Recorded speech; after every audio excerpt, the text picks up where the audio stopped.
Hey guys, Indie Explorer here. I've gotta be honest, it was quite tricky to come up with the title and thumbnail for this video, since basically everything about this topic is a spoiler, and I really don't want to spoil this game for anyone. But for those of you who made it through the warning, what we're specifically discussing today is the creation of the 9 white priestess clones, a topic that the game seems to give absolutely no explanation for whatsoever. A question that's been nagging at me ever since my first playthrough of the game is, how did the Mage Brigade go from experiments like this to this? Well, I believe I now have the answer, the missing link if you will, but be warned we'll have to go into pretty deep theory territory for this one. It's honestly quite surprising how silent the game's characters are about such a critical plot point. We know that Faden was working on the Deathless Elixir extensively, and in Faden's Archives 5 we learn that he had finally created a successful version of it, but all of these experiments were done on live test subjects and didn't have anything to do with cloning. It must have been after this point that he started to experiment in this field, once Fredia's succession problem had become apparent following her purification of the Blighted Lord. Now, it's pretty obvious that the Blight must have been involved in the cloning process, since it's the sole subject of study in the verboten domain, but that presents a big problem. How could something so corrupt create something so pure and, importantly, completely free of Blight? I think we can all agree that, when Lily awakens in the cathedral, she is 100% pure. She does not absorb any Blight until defeating her first enemy, and doesn't develop any Blight growths until purifying Sigrid. Furthermore, she is later purified by Fredia herself in ending A at the Fount, and is returned to this original state of purity, so clearly she isn't affiliated with the Blight as we know it. Another obstacle to solving this mystery is that the cloning process must have been different from the process of cloning in real life. The way traditional cloning works is that the DNA from a normal cell is injected into an egg cell with its own DNA removed, and the resulting embryo is then placed in a female's uterus to grow normally. There is also an experimental field of study based around ectogenesis, which is the process of growing an embryo outside of the womb, and while interesting progress has been made in this area, it has never been completed successfully. I think we can safely assume that egg cells were not used for making the clones, since the limited technology we see the mages using in the verboten was nowhere near capable of such a thing. So if there were no embryos, how did the clones grow? The answer, of course, is the Blight. We know that once a person is infected by the Blight, it latches onto their soul and creates an imprint, or rather a blueprint, of it that prevents the original soul from leaving the body in death and, upon being purified, results in a blighted spirit.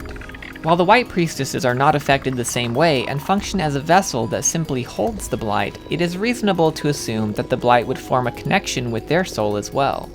So, following this line of thought, when the mages took flesh samples from Fredia to study, those samples would not only have contained her physical DNA, but a blueprint for her soul as well.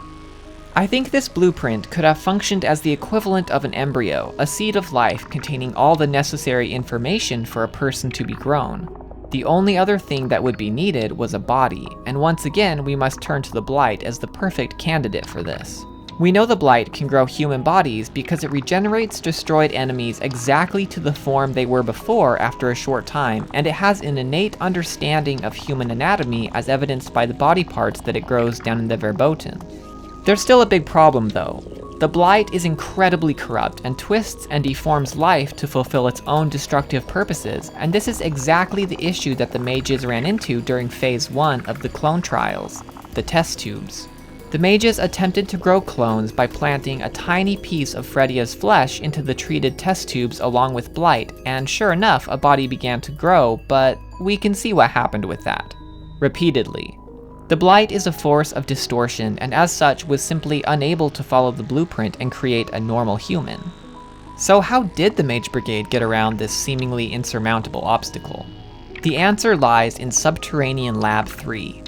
To be honest, this room always felt a little off to me, as though it didn't quite belong here.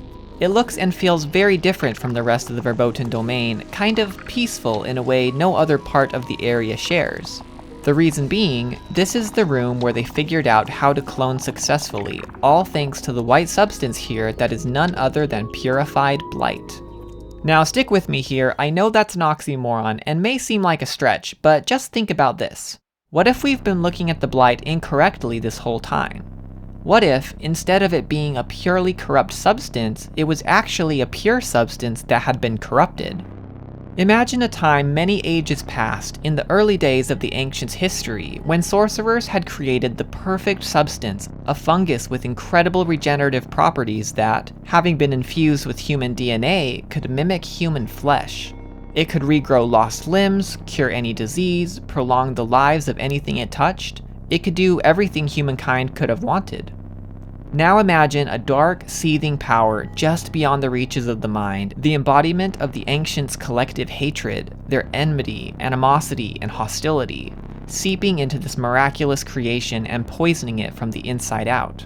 The magical substance was even more powerful imbued with hate, and could not just heal humanity, but transform them into great and terrible beings, making them far stronger and granting them undying bodies as well, but at a terrible price. A person's very body and soul.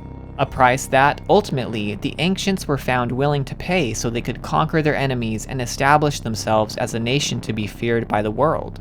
But in the end, the price would not only be their lives, it would ironically be the very empire they had paid for with blood. In a nutshell, the Blight had been corrupted by hate long ago, and this is why Eldred cautions Farron against such emotion, calling it the vilest form of blight. There is other evidence of this too. Did you ever wonder if there was significance to Julius's writing on the wall being located within the Twin Spires pod? Why the Blight lifted that section of the tower specifically? It's simple. Such was the location of the most pure hatred the Blight could find, the hate of a son vowing to kill his own father. The Blight converged on that location, drawing energy from it, and this is why the Sporocarp here reached maturity while none of the others did. Let's get back to the Verboten though. By the time of the game, the caverns are thoroughly choked with the hate-corrupted blight that had been growing unregulated for so long, but there remained a hint regarding its original form: the butterflies. In a general sense, the butterfly is the perfect creature to represent the themes of Ender Lilies. Across cultures, the butterfly is a metaphor for transformation and hope, and especially the triumph of the spirit and soul over the physical prison that is a body, which is exactly what Quietus of the Knights is all about. Furthermore, in antiquity, the butterfly was seen to represent an unconscious attraction towards light. The Verboten domain butterflies represent the true nature of the Blight, long lost to time, but waiting to be found again by the right person. Although never stated in the game, I believe the focus of Muriel's research was how the Blight came to be corrupted, this corruption of course being the cause of the White Priestess's suffering. The fungus itself is not the problem, it is the hatred contained within it. This is why, in Fredia's manifestation to Lily at the fount, she remarks that the sole purpose of her birth was to carry the sins of those who came before. They are quite literally carrying the burden of wrath, one of the 7 deadly sins. And the reason the priestess's ability to purify seems to have no limit under the right conditions, as I explain in my video on purification, is that there is no limit to humanity's wrath, nor is it a physical substance that can take up space. Muriel must have figured that if this innate corruption could be cleansed, the burden on the priestesses would be alleviated. The reason we see butterflies being drawn towards Muriel is because they were unconsciously attracted to her light, her pure and selfless intentions of restoring the Blight to its original form, or rather, her hope that such a thing could be done. May I point out one more detail? At the end of Phaeton's memory, we see a very deliberate shot of a spider consuming a butterfly right as Phaeton remarks that he must complete Muriel's life's work. This could very well be foreshadowing that Muriel's work was related to the original Blight being consumed by hate, and learning this truth was the key to saving the White Priestess. Now, how exactly this pure Blight came to be in Lab 3 is a mystery, and while I was able to come up with a whole slew of explanations for it, I actually think the simplest answer is the most likely. It was an accident.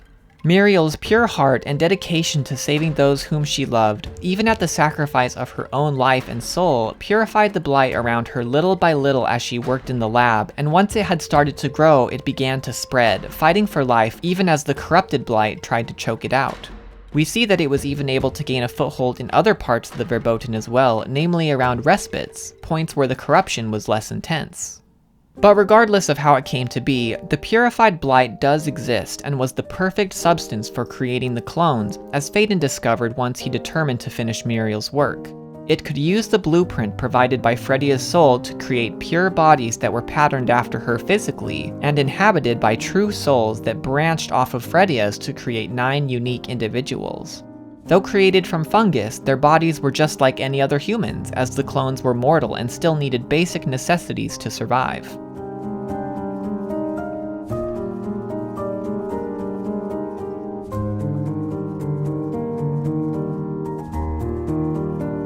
Going back to Lab 3, you'll notice that the room has a lot of cages that were clearly an important part of the process, but what do they do?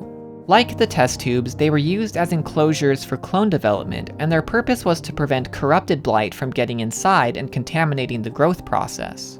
They accomplished this physically using glass panels and raising them off of the ground with chains, and magically with a ward similar to the one Elaine placed over the coven. There is evidence that they were magically treated in this way. For starters, isn't it odd that the bars to Lily's cage are completely broken off, yet she is without a scratch? This was done by the blighted creatures rampant in the cathedral, who broke through trying to reach her as she slept, but were unable to pass through the magical barrier and eventually gave up. Additionally, the clone under Phaeton's protection ran to her creation cage for safety after being separated, knowing it would protect her from the blight. Unfortunately, however, it could not prevent her starving to death instead.